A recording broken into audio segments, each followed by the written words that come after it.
जय हिंद। कैसे हैं आप सभी? मैं भी ठीक ठीक ही हूँ, चल रहा है काम। क्या पढ़ाना है? हाँ, टेंस शुरू किया था हमने। प्रेजेंट इंडिविजुअल के कितने पॉइंट हुए थे? Regular action, irregular action. लिखिए थर्ड पॉइंट। और कैसे हैं आप सभी? बस थोड़ा थोड़ा ठीक हूँ। तो यूनिवर्सल ट्रूथ, जितने भी आपके प्रेजेंट इंडेफिनिट में सबसे इंपॉर्टेंट है, उसमें सबसे इंपॉर्टेंट यूनिवर्सल ट्रूथ है, ध्यान रखिएगा। सबसे ज्यादा क्वेश्चंस यूनिवर्सल ट्रूथ और रेगुलर एक्शन से ही आए हुए हैं प्रीवियस ईयर में। तो जब भी हम बात सार्वभौमिक सत्य की करेंगे तो टेंस क्या होगा? Present in definite. हम जो भी पॉइंट लिख रहे हैं वो सारे प्रेजेंट इन डेफिनिट के लिए। तो यूनिवर्सल ट्रूथ का हिंदी होता है सार्वभौमिक सत्य। मतलब जो चीज सच सच था, सच है और आगे भी सच ही रहेगा, तो वो टेंस होना चाहिए प्रेजेंट इन डेफिनिट। जैसे क्वेश्चन देखो, क्वेश्चन आया था the teacher said that the earth the teacher said that the earth moved round the sun। यह आया हुआ क्वेश्चन है, यह भी आया था। he said to me that the sun was a star। the sun was a star। Next, we breathed in oxygen। we breathed in oxygen। lord Buddha said to the sad mother Lord Buddha said to the sad mother that death knocked at every door। ये चारों ही question previous year के हैं, बस हल्का फुल्का ऊपर नीचे है या ज्यादा लेंदी है तो हमने उस क्वेश्चन को शॉर्ट कर दिया। ये लिखिए, फिर और 4-5 आएंगे क्वेश्चन।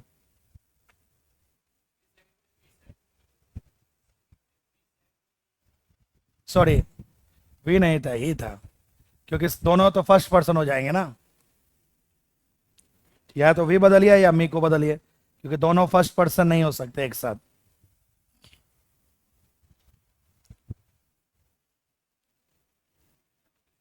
हाँ, कौन सा? We breathed in oxygen. Breath का सेकेंड फॉर्म ब्रीथेड, श्वास लेना। हम ऑक्सीजन में श्वास लेते थे। कोई लॉजिक ही नहीं है। ये तो यूनिवर्सल ट्रूथ है कि भाई हम ऑक्सीजन में श्वास लेते हैं। शिक्षक ने कहा था कि पृथ्वी सूर्य का चक्कर लगाती थी। उसने मुझसे कहा था कि सूर्य एक तारा था। यह भी गलत।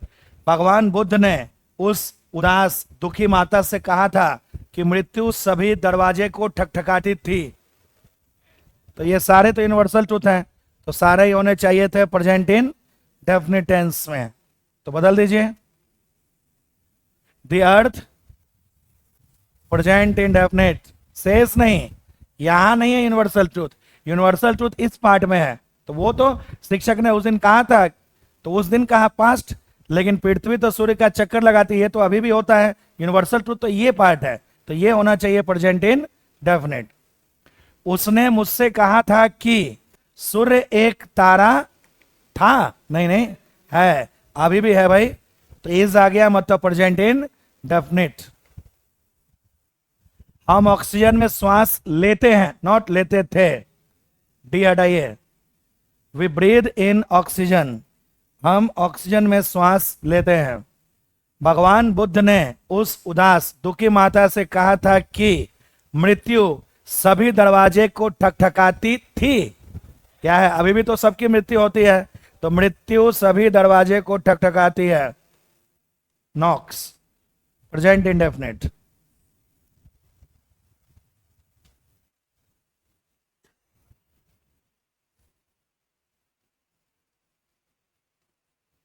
जो ना समझ आए पूछ लीजिए इसमें से।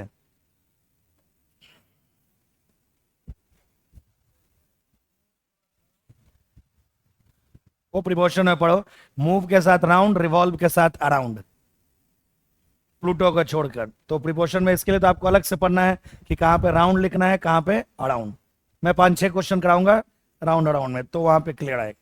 अभी सिंपल याद रखना है कि मूव के साथ राउंड, रिवॉल्व के साथ अराउंड, दोनों ही ज्योग्राफी की किताबों में दिखेंगे आपको, अर्थ एक ही है दोनों का। आगे बढ़ सकते हैं। नेक्स्ट और क्वेश्चन लिखिए इसी में, क्वेश्चन नंबर 5। ये भी आया हुआ क्वेश्चन है, 2 and 2 made 4।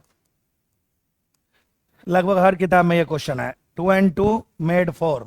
Next, 2 and 2 make 4। सिर्फ सही गलत बताना है। Next, 2 and 2 makes 4। Next,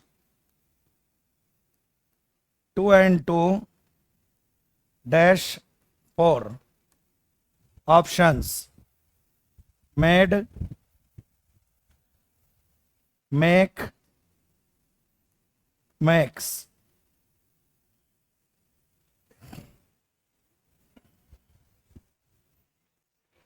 her variety के क्वेश्चन अवेलेबल हैं। यूनिवर्सल ट्रूथ में कोई भी क्वेश्चन आएगा होगा इन्हीं में से कोई टाइप, और लिख ही लो 2-3।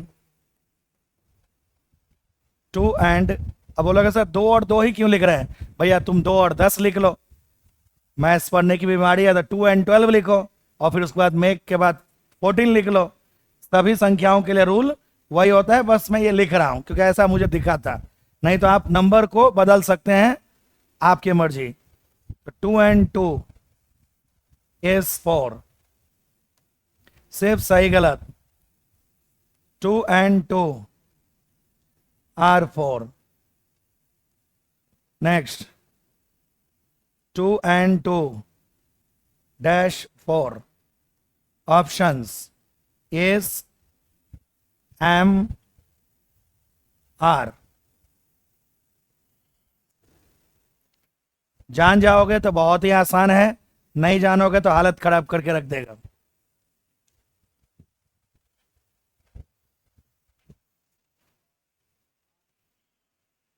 सब माया है रे पगले, क्या लेके आया था, क्या लेके जाएगा। हाँ, बस इस माया से निकलना है।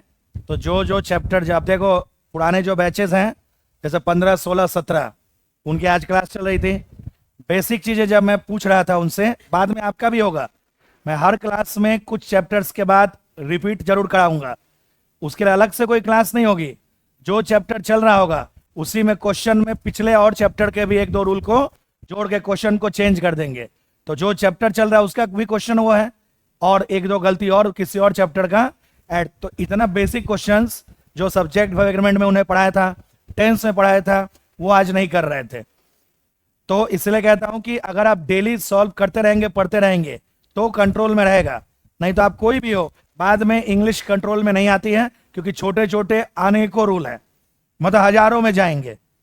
तो इसलिए अगर डेली करोगे तो बड़ी आसान है, क्योंकि ओरिजिनल में है बहुत ही आसान, बट यही जब महीने भर बाद सोचेंगे, जब एक ही बार पढ़ के देखते हैं, तो फिर प्रॉब्लम आएगी। तो उनके साथ वही हुआ। तो 5 नंबर तो गलत है, 2 और 2 4 होते थे, कोई लॉजिक तो है नहीं। तो एरर तो हमने ऐसे एग्जाम में आया था, इस तरह से था, ए मतलब बी सी, तो एग्जाम में तो सबने बता दिया कि सी, और सही है भाई, तो मेड तो होगा नहीं, तो क्या करें, वहां जो करेंगे वही आंसर, ये सारे पेपर लीक हो जाएंगे। नोट लिखिए, नोट, नोट 1,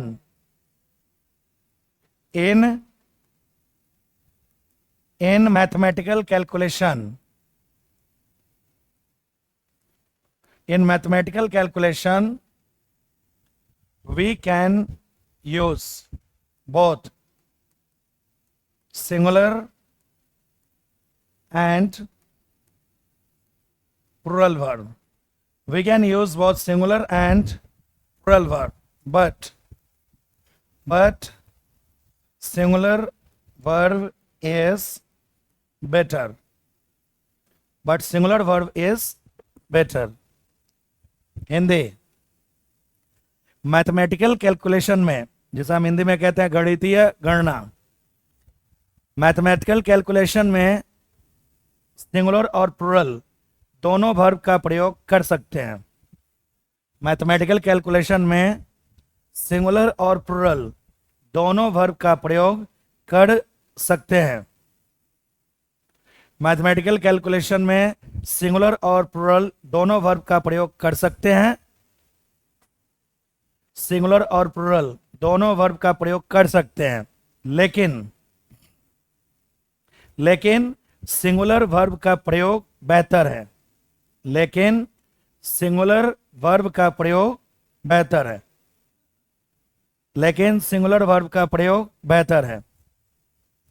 मतलब सही तो दोनों है, लेकिन अगर सिंगुलर रहे तो अच्छा है। मतलब कभी चुनना पड़े कि इन दोनों में बेहतर क्या है, तो सिंगुलर को चुनना है। मतलब एरर में कोई गलती नहीं है, हम सिंगुलर लिखे या प्लूरल। मतलब है कि हम चाहें तो प्लूरल वर्ब भी लिख सकते हैं, हम चाहें तो सिंगुलर वर्ब भी लिख सकते हैं। तो ग्रामेटिकली तो दोनों सही है, लेकिन जब फिलर में तो एक ही चुन सकते हैं, तो चुनाव हमेशा बेहतर का होना चाहिए। तो इसीलिए यहां पे आंसर में मिक्स करना पड़ेगा। देखो सीधी सी बात, जब जोड़ने की बात हो रही है तो सिंगुलर और प्लूरल दोनों होता है। वर्ब में जब एस नहीं जोड़ते तो वो प्लूरल बनता है, और एस जोड़ देते हैं तो वो सिंगुलर। तो जब भी जोड़ घटाओ ये सब की बात होती है, तो सिंगुलर और प्लूरल जो लिखे आपकी एक ही बात है। लेकिन अगर सिंगुलर वाले को लिखोगे तो वो ज़्यादा अच्छी इंग्लिश है। तो फिलर में या इंप्रूवमेंट में ज़्यादा अच्छे वाले को लिखना चाहिए। तो अगर एरर में मान लो ये आ गया यही चीज ABC, तो आपका आंसर होना चाहिए नो एरर, क्योंकि गलती तो नहीं है, क्योंकि हम प्लूरल लिखे या सिंगुलर। लेकिन जब चुनाव करना है तो अच्छे को चुनो। तो अब इसी बेसिस पे बाकी तीनों क्वेश्चन आप लोग बताएंगे। बताओ भाई, नंबर 9 सही गलत? सही। नंबर 10 नोट 2 लिखिए।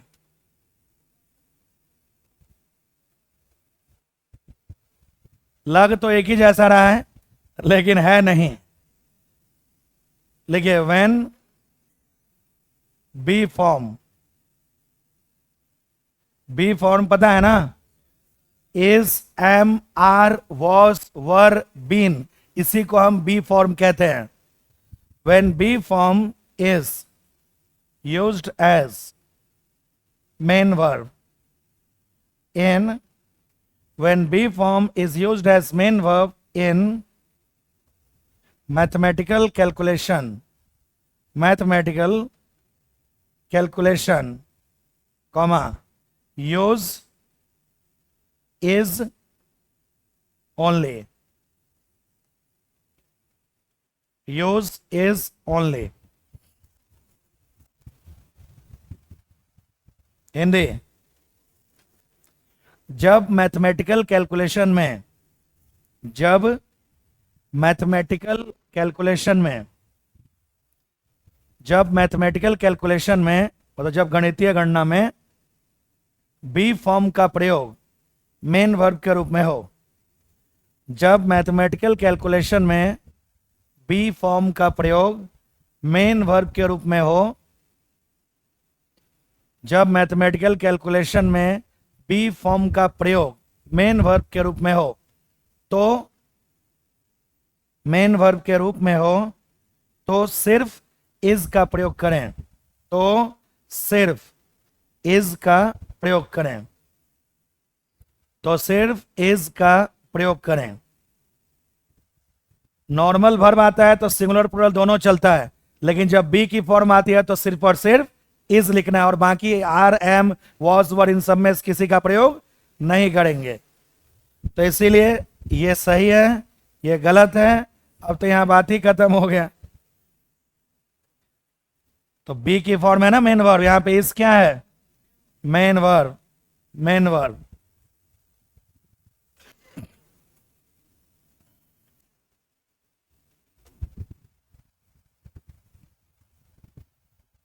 आगे बढ़ सकते हैं। तो regular action, irregular action, universal truth, 3 point हुए हैं। फोर्थ पॉइंट है आपका हैबिट। मतलब जब भी आप किसी के आदत की बात करो तो टेंस कौन सा होगा? प्रेजेंट इन, क्योंकि हम जो भी पॉइंट लिख रहे हैं सिर्फ और सिर्फ प्रेजेंट इंडेफिनिट के लिए लिख रहे हैं। तो जब भी किसी के आदत की बात हो तो प्रेजेंट इन डेफिनिट लिखिए। कोई भी आदत हमेशा ही प्रेजेंट इन डेफिनिट में होता है। जैसे क्वेश्चन आया था, Anil told me that he wrote with his right hand. Next, my dear friend Ravi brushed his teeth daily at 6 a.m. Next one, she is always collecting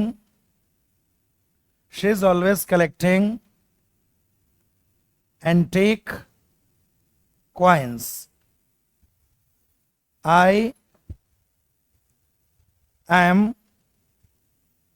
I'm collecting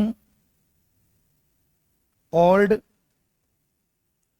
stamps on a regular basis. Next one यही लिखते हैं,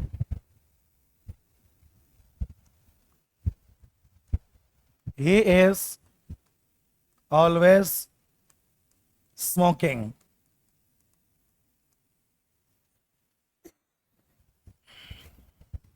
तो जब भी habit की बात होगी तो दाएं हाथ से कोई लिखता है, बाएं हाथ से कोई अपना कार्य करता है, वो आदत है। स्टाम्प इकट्ठा करना आदत है। पुराने जो एंटीक कॉइन्स होते हैं उसे इकट्ठा करना आदत है। धूम्रपान करना आदत है। तो ये सब चीजें कॉमन है जो आपके आते रहते हैं।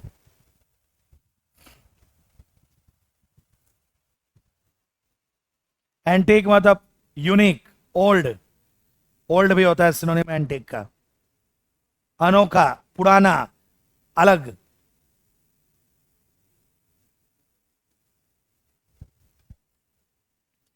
इसे तो आप चाहते तो रेगुलर एक्शन से भी बना सकते हैं, क्योंकि हैबिट और रेगुलर एक्शन बहुत नजदीकी दिखते हैं।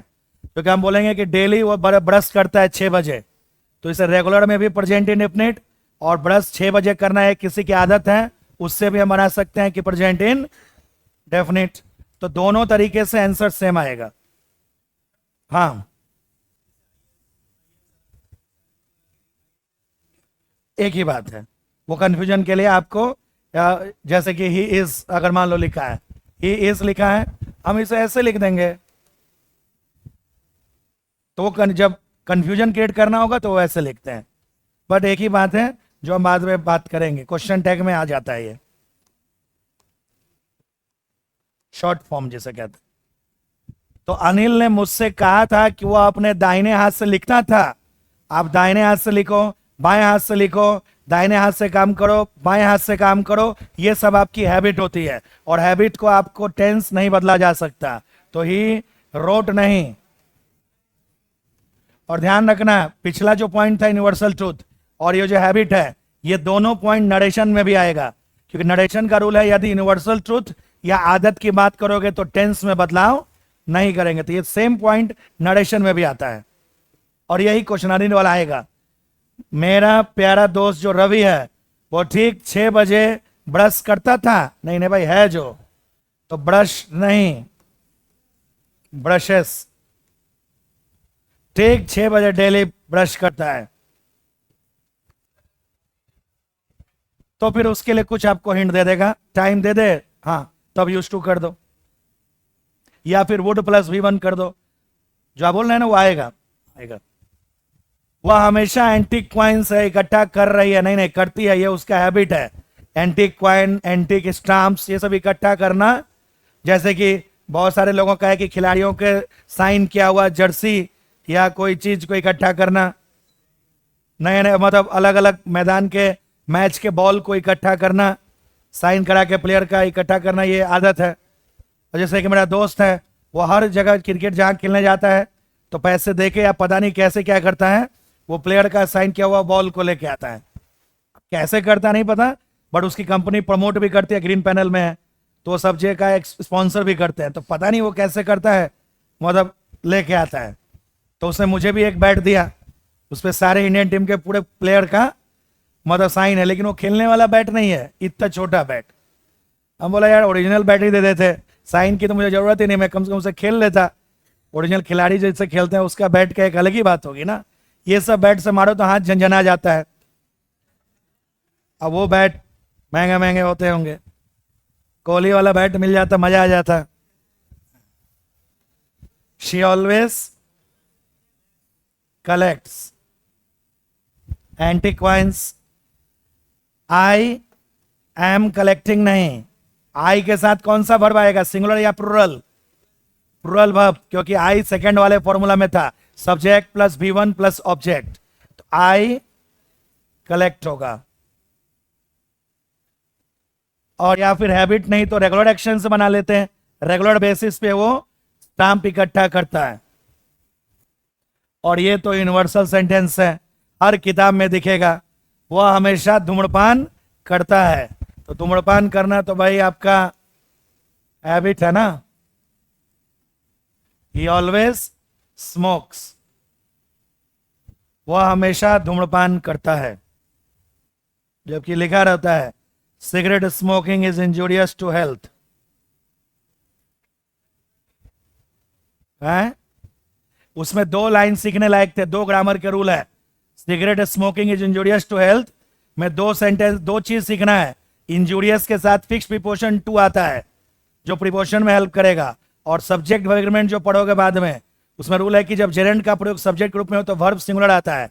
तो स्मोकिंग जेरेंड है तो उसके लिए इज आया है, cigarette smoking is injurious to health, is भी याद करना है और इंजूरियस के साथ टू आता है। खाली सिगरेट पीने से होगा, उसके लिए ग्रामर सीखो, otherwise you don't deserve to be a smoker. Next number 5। अब एक जैसे पॉइंट सारे एक साथ लिख डालो। 5th नंबर पॉइंट है ड्रामा। अभी तक एक एक पॉइंट लिख रहे थे और उसके एग्जाम्पल कर रहे थे, अब 4 पॉइंट एक साथ लिखेंगे, तो चारों एक जैसे होते हैं। तो 5th point drama, number 6 point play, number 7 point sports commentary, और नंबर 8 पॉइंट न्यूज़पेपर हेडलाइन। ये चारों एक जैसे स्वभाव के हैं, इसलिए चारों पॉइंट एक साथ लिखेंगे। ड्रामा और प्ले का हिंदी एक ही होता है, नाटक। ड्रामा प्ले का हिंदी है नाटक, स्पोर्ट्स कमेंट्री का हिंदी है खेलों का आंखों देखा हाल सुनाना, और न्यूज़पेपर हेडलाइन का हिंदी है अखबारों की सुर्खियां। अब देखो ये चारों ही पास्ट हैं। ड्रामा और प्ले किसका, नाटक किसका करते हैं, अकबर का, अशोक का, बीरबल का, बाबर का, तो होना चाहिए पास्ट, लेकिन लिखा जाता है प्रेजेंट में। स्पोर्ट्स कमेंट्री, जब बैट्समैन ने बॉल को हिट कर दिया तो बात तो खत्म हो गई, तो होना चाहिए पास्ट में, लेकिन वो बोलता है प्रेजेंट में। न्यूज़पेपर में जितनी घटनाएं घटती है 99% एक दिन पहले की होती हैं, तो होना चाहिए पास्ट में, बट लिखा जाता है प्रेजेंट। तो ये चारों है पास्ट, बट लिखते हैं इन्हें हम प्रेजेंट में। इसका रीजन है ताकि हम उन्हें बना सकें, या फिर किताबी भाषा में जीवंत बनाने के लिए, लोगों को इंटरेस्ट को क्रिएट करने के लिए। अब जैसे कि मान लो रवि शास्त्री कमेंट्री कर रहा है इंग्लिश का, वो ये कहे, कमेंट्री करे, Kohli hit the ball, ball went to boundary, Kohli got 4 runs, पूरा पास्ट बोला, हिट वेंट गॉट, तो कोई उसमें इंटरटेनमेंट नहीं हुआ। आधा पब्लिक मैदान छोड़ के जा चुका होगा और आधा वहां बोरिंग से सो जाएगा मैदान में ही। इसलिए रवि शास्त्री ऐसा बोलता है, Kohli hits the ball, ball goes to boundary and Kohli gets 4 runs, hits the ball, goes to boundary, gets 4 runs. तो ये क्या बोल रहा है, प्रेजेंट इन डेफिनेट में। इससे क्या हुआ कि खून में उबाल आती है। नहीं होता जब वर्ल्ड कप में इंडिया पाकिस्तान का मैच होता है तो पाकिस्तान हारता है, ये तो यूनिवर्सल ट्रुथ है ना, यूनिवर्सल ट्रुथ माना जाता है अभी से। तो जब पाकिस्तानी अभी हारे थे तो न्यूज में नहीं सुना कि एक पाकिस्तानी फैन ने अपने टीवी को फोड़ दिया, एक गोली मार दिया अपने टीवी पे, एक खुद को गोली मार लिया। तो ये सारा किया धरा खेल है प्रेजेंट इन डेफिनिट का। ये आपको इतना ज्यादा अपने आप में शामिल कर लेता है कि आपको लगता है ये तो मेरे साथ हो गया घटना। आप जैसे कोई नाटक में बोले, अकबर चाचा ने बीरबल से बात की थी, तो की थी भाई 100 साल पहले, 500 साल पहले, क्या मतलब है। और ये देखिए, अकबर चाचा बीरबल से बात करते हैं, हा? अकबर प्रणाम सर प्रणाम, तो ऐसे अगर ये तो हमारे सामने आ गए तो क्या होगा, हमें सुनने में देखने में इंटरेस्ट मिलेगा और तब हम अपने आप को उससे जोड़ पाएंगे। तो इसीलिए होता है पास्ट लेकिन लिखते हैं प्रेजेंट में ताकि उसे बना सके लाइवली, जीवंत, एनर्जेटिक बनाने के लिए प्रेजेंट इंडेफिनिट में इन्हें लिखना है। अब क्वेश्चन एक रहा, ड्रामा और प्ले का हिंदी तो नाटक बोला, अंतर क्या है। हिंदी में तो नाटक ही बोलते हैं लेकिन अंतर देखो क्या है, बना देता हूं। ड्रामा बना हुआ है ड्रम से और प्ले बना है प्रॉप्स से। हाँ, प्रॉप आ चुका है आपके वन वर्ड सब्स्टिट्यूशन में दिख जाएगा। ड्रामा हिंदी तो नाटक है लेकिन ड्रामा पहले होता था, जैसे कि एक ड्रम ले लिया, बीच मोहल्ले में जाके या बीच रास्ते में चौराहे में सुनो सुनो सुनो। और अभी भी जो होता है कभी कभी ड्रामा नाटक, तो जब सिर्फ ड्रम बजा के और बस बोलते हैं, हल्का फुल्का एक्टिंग रहती है, ज्यादा उसमें कोई सामान नहीं होता, तो उसे हम ड्रामा कहते हैं। प्रॉप्स, प्रॉप्स मतलब होता है जैसे कि मुझे नाटक करना ऑफिस का, तो अब मैं ऑफिस का सिचुएशन क्रिएट करूंगा, डेस्क लगा दूंगा, चेयर 4-5 रख दूंगा, टेलीफोन रख दूंगा, एक अच्छे से ऑफिस का एकदम सारा सामान रख के फिर जो नाटक करेंगे उसे हम कहते हैं प्ले। तो प्ले बहुत नजदीकी होता है ओरिजिनल के, और ड्रामा सिर्फ ड्रम बजा बजा के बोलने को। प्रॉप मतलब होता है जो ड्रामा प्ले करने में जो वस्तुएं यूज होती हैं उसे हम प्रॉप कहते हैं। एग्जाम में आया था, property of a drama is called, one word में बताना था, प्रॉपर्टी ऑफ अ ड्रामा, इसे क्या कहते हैं, प्रॉप। तो वही आंसर था। तो क्वेश्चन देखो इससे किस तरह के हैं। क्वेश्चन है, India won the match by 20 runs, India won the match by 20 runs. दूसरा, India won the match by 20 runs as it is written in the headline of a tabloid, as it is written in the headline of a tabloid. Next, Akbar talked to Birbal. Next one, Akbar talked to Birbal on the stage in the city hall. Solve करिए।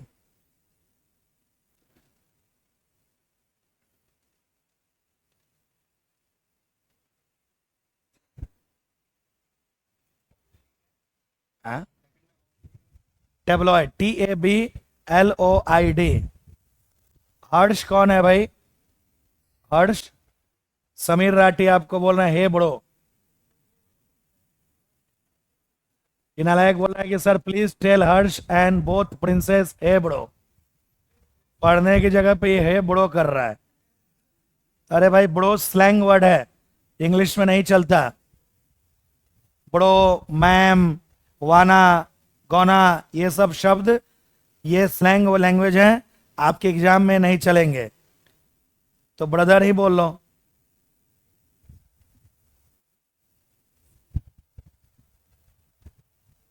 कोई दिक्कत नहीं है, इसी बहाने सीख तो लिया। हर चीज में आप इंग्लिश सीख सकते हैं, थोड़ा थोड़ा थोड़ा सीखते जाओ। तो सभी जा रहे हैं क्या होली में घर? कितने बच्चे नहीं जा रहे हैं? क्या बात है, बहुत जन नहीं जा रहे हैं इस बार तो।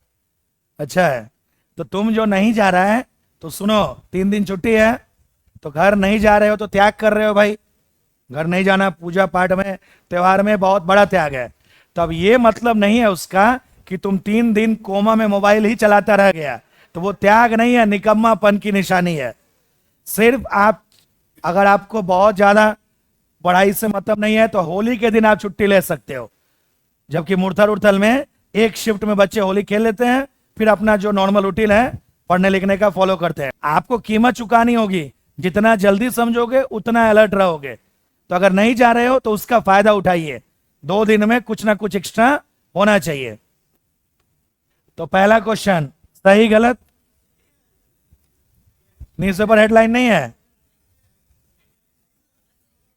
हमने लिखा इनमें से किसी की भी बात होगी तो प्रेजेंट इन डेफिनेट। तो कैसे पता चलेगा कि ये न्यूज़पेपर हेडलाइन है? कुछ लिखा है? तो बात पहले की है कि भारत ने 20 रन से मैच जीता था, तो क्या तकलीफ है आपको? अगर उन्हें न्यूज़पेपर हेडलाइन पूछना है तो उसके लिए हिंट लिखना होगा, बिना हिंट के कभी कोई गलती हो ही नहीं सकती है। आप देखो आपके अगले में हिंट दिया है, हेडलाइन भी है और टेबलॉइड भी है। टेबलॉइड का मतलब लिख लो, a half size newspaper. A half size newspaper. अरे नॉर्मल जैसे इंग्लिश न्यूज़पेपर आती है ना, तो बीच में देखोगे एक छोटा पेज होता है, वो भी टेबलॉइड है। या फिर बहुत जगह पे शाम को अखबार छपता है, तो शाम को जो अखबार छपता है हमेशा देखोगे उसका साइज छोटा होता है, फुल साइज नहीं होता है, तो वो भी एक तरह का न्यूज़पेपर ही है, ध्यान रखिएगा। ये भी एक तरह का न्यूज़पेपर है, बस उसका साइज छोटा होता है। तो वो न्यूज़पेपर ना लिख के कंफ्यूज करने के लिए उन्होंने टेबलॉइड लिखा, लेकिन हिंट तो यहाँ पे हेडलाइन था ही, तो पता तो चल ही रहा था।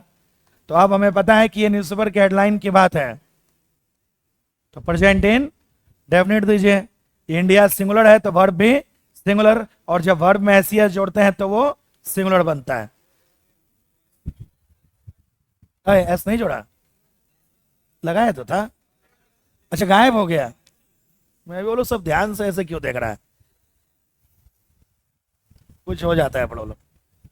तीसरे में कोई गड़बड़ है? पता चल रहा है कि नाटक की बात है? नाटक वाटक के लिए कुछ हिंट है थर्ड में? सैकड़ों साल पहले अकबर ने बीरबल से बात की थी, बात खत्म। लेकिन फोर्थ में देखो क्या हिंट है, एक तो स्टेज भी और दूसरा भी है। पहले जमाने में जहां नाटक वाटक होता था उस जगह को हम सिटी हॉल के नाम से जानते थे। ना भी पता हो, स्टेज तो पता है ना, तो नाटक वाटक तो स्टेज मंच पे ही तो होगा। तो इससे भी पता चल रहा है कि टॉक्ड नहीं, टॉक्स। तो अगर उन्हें न्यूज़पेपर से पूछना है, हेडलाइन देना है, स्पोर्ट्स कमेंट्री है, तो लिख देंगे Ravi Shastri in his commentary said Kohli won the match on his own। तो इन हिज कमेंट्री पहले बोल दिया, अपनी कमेंट्री में रवि शास्त्री ने कहा था कोहली वॉन या विंस, क्योंकि कमेंट्री लिखा हुआ है, तो कमेंट्री की बात होगी तो आगे प्रेजेंट इन डेफिनेट होना चाहिए। आगे बढ़े, बढ़ सकते हैं। Number 9 point, fixed structure.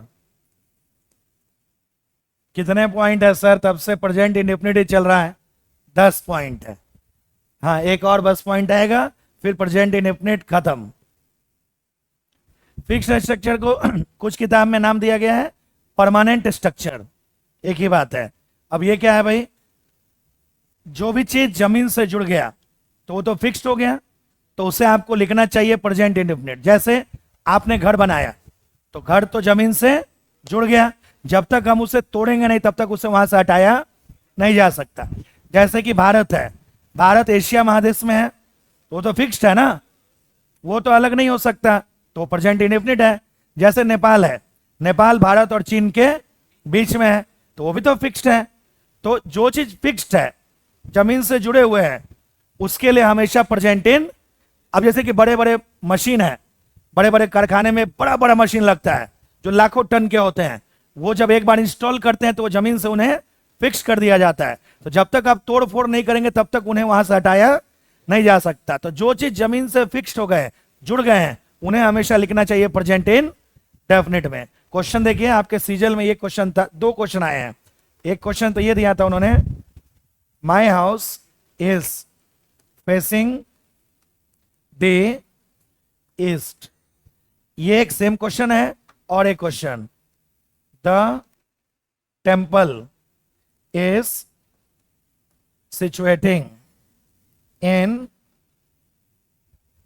उन्होंने लिखा था हार्ट ऑफ द सिटी, हम उसे बदल के लिख देते हैं डाउनटाउन। बस एग्जाम में इतना ही था कि डाउनटाउन की जगह उन्होंने लिखा था heart of the city.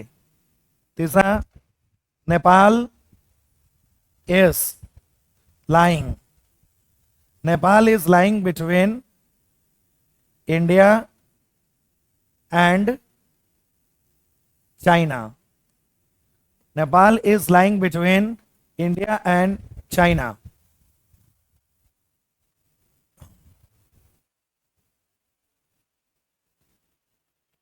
China से याद आया कि एक अलग से क्वेश्चन पूछ लूं क्या, मतलब इससे कोई लेना देना नहीं है, बट थोड़ा सा दिमाग का एक्सरसाइज कर लेते हैं।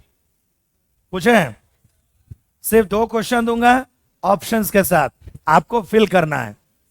ये लिख लिया सबने? एक मिनट।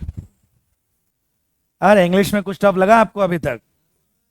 कुछ टफ नहीं है, जिस दिन पूछूंगा उस दिन पता चलेगा कि तुम याद कर रहा है या फिर इधर उधर कर रहा है।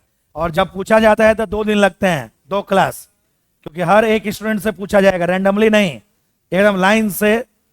बताइए, जो जो रूल हम पढ़ाए हैं वही पूछेंगे आपसे। एक अलग से क्वेश्चन लिखते हैं। क्वेश्चन है, कश्मीर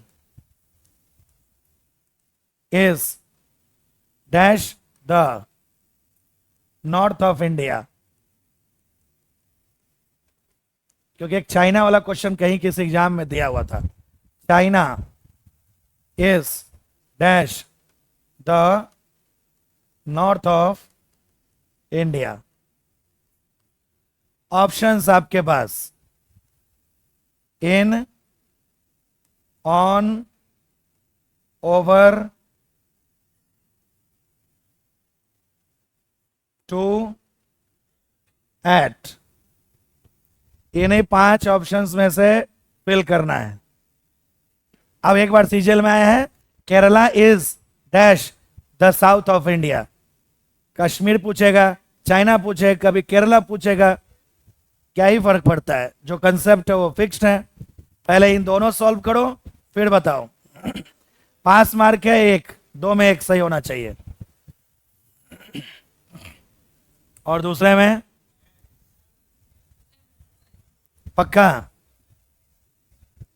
सुनने में अच्छा लग रहा है, क्या लॉजिक है?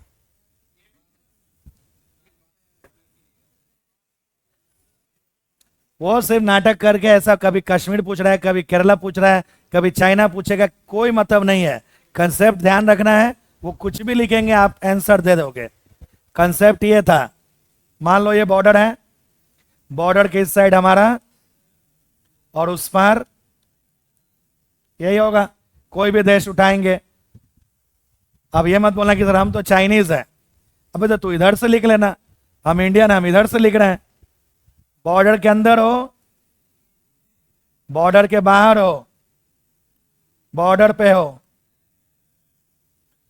बॉर्डर के अंदर है तो इन, बॉर्डर के उस पार है टू, बॉर्डर पर है तभी बोलते नहीं हो एट बाघा बॉर्डर, एट LOC।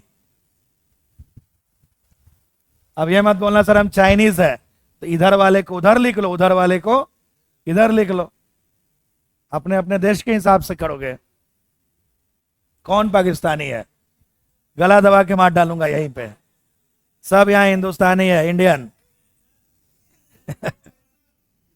भारत माता की, सब इंडियन है। सब भगत सिंह लोग आ गए हैं। ये जो जोश है ना, यही जोश लास्ट तक बना के रखना है और यही सिंसियरिटी अंत तक। क्योंकि देखो नया बैच में क्या होता है, बच्चे नया नया फीस दिया रहता है तो दुख भारी रहता है मन। जब पापा का पैसा लग रहा है तो शुरुआत में वो 1 महीने तक खूब फोकस करता है, फिर स्टूडेंट और गिरगिट में ज्यादा अंतर हमने नहीं देखा। फिर जैसे जैसे गिरगिट कलर बदलती है ना, बच्चे भी कलर बदलते हैं, वो लेजी हो जाएगा, इंस्टीट्यूट में रह के क्लास नहीं करके ऑनलाइन बैठ के पढ़ेगा। तो इसे हम कहते हैं अव्वल दर्जे की मूर्खता। मूर्खता में भी एक क्लास होता है जिसे हम इंग्लिश में कहते हैं इडियोसी। कालिदास जिस डाल पे बैठा उसी को काट रहा है। एक तो तू इंस्टीट्यूट के अंदर है फिर भी ऑनलाइन कर रहा है, मतलब कि तुम्हारा मानसिक स्थिति अभी ठीक नहीं है। तो वही चीजें हैं, जो सिंसियरिटी और एनर्जेटिक अभी है अंत तक रखना मायने रखता है। और वो कितने % बच्चों में होता है? 5 से 10% बच्चे, और रिजल्ट भी वही हो पाता है। आप खुद देखिएगा, आज हमने ये बात की, लास्ट तक कितने बच्चे हैं जो इसी सिंसियरिटी और इसी एनर्जी के साथ बैठे रहते हैं और पढ़ते हैं। आप खुद देखते जाना कैसे भीड़ छटती है, चुन्नू मुन्नू कैसे हटते चले जाते हैं। तो अब डिसाइड आपको करना है कि आप सिंसियरिटी वाले हैं या चुन्नू मुन्नू हैं। चुन्नू मुन्नू? अरे नालायक, अरे अपने लिए तो अच्छा बोल। कश्मीर इंडिया के अंदर है, इन चाइना इंडिया के बाहर है। अब कभी केरला आएगा, कभी उत्तराखंड आएगा, कहीं मणिपुर आएगा, सब तो इंडिया के अंदर है, तो इन आएगा। आगे बढ़े, 1 सेकेंड।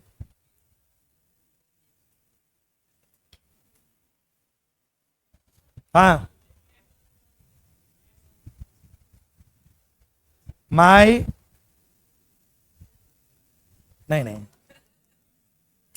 चलेगा नहीं। My duck diamond is waiting for me dash the border। मेरी प्रेमिका मेरा बॉर्डर पे इंतजार कर रही है।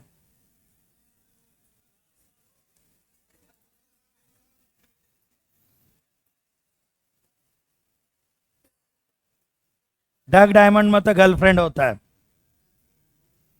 बत्तख और हीरा मत पढ़ लेना। डक मतलब बत्तख, डायमंड मतलब हीरा। मेरा बत्तख हीरा।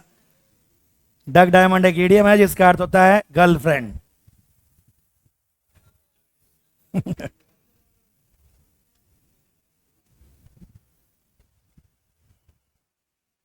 आगे बढ़ सकते हैं? जल्दी लिखो भाई, क्वेश्चन भी सॉल्व करना है।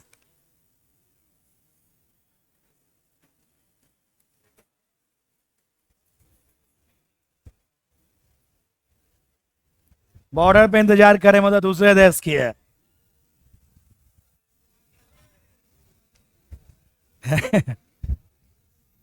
चलिए next.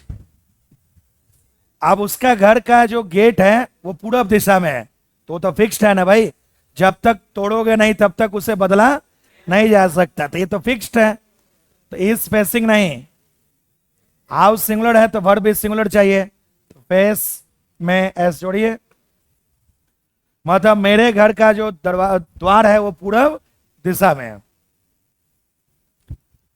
Second,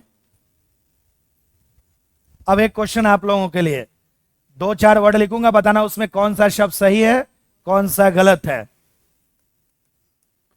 situate, situates, situated, situating. अब ये मत बोलना कि ये कौन सा क्वेश्चन है, गो, वेंट, गॉन, गोइंग सब सही होता है, यही कहना चाहते हो ना? बिल्कुल नहीं, ये शब्द जैसे ही बनेगा आपको सूचित किया जाएगा। अभी तक ये शब्द बना ही नहीं है। वर्ड ही होता है सिचुएटेड, जो एक विशेषण होता है। ये वर्ड ही सिचुएटेड लिखा है, सिचुएट और सिचुएट्स बोलो कोई शब्द बना ही नहीं है, तो जो बना नहीं है तुम लिख कैसे रहा है? सिचुएटेड शब्द है, ये कोई शब्द नहीं होते हैं। आज तक आपने नहीं देखा है और इस जन्म में देखोगे भी नहीं, क्योंकि जो है नहीं वो कहां से आ जाएगा? कलयुग में नहीं दिखेगा 2.5-3 लाख साल तक, बाद में बदल देगा। तो इससे तो बन जाना चाहिए क्वेश्चन। लिख लिया? तो ये सिचुएटिंग लिखता है, शर्म भी नहीं आता। सिचुएटेड। सर ये कौन सा टेंस हो गया? टेम्पल मतलब मंदिर शहर के मुख्य भाग में अवस्थित है, तो कुछ है, था, होगा, होता, उसमें बी की फॉर्म ही मेन वर्ब का काम करता है। ये तो एडजेक्टिव है। डाउनटाउन मतलब शहर का मुख्य भाग, main part of a city, main part of a city. जैसे Connaught Place is the downtown of Delhi, Delhi का मुख्य भाग है।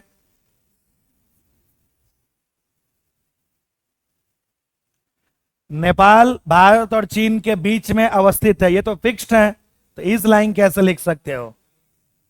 लाइज। लाइज मतलब सिचुएटेड होता है, एक ही बात है। लाइज, सिचुएटेड, लोकेटेड एक ही जैसे होते हैं लगभग। तो नेपाल भारत और चाइना के बीच में अवस्थित है। ठीक है, यहां तक कुछ पूछना है तो पूछो, तो यहीं रुकेंगे आज। जय हिंद। क्या बात है। हाँ है, कश्मीर पाकिस्तान में कुछ एक है जो आ जाएगा आज न कल।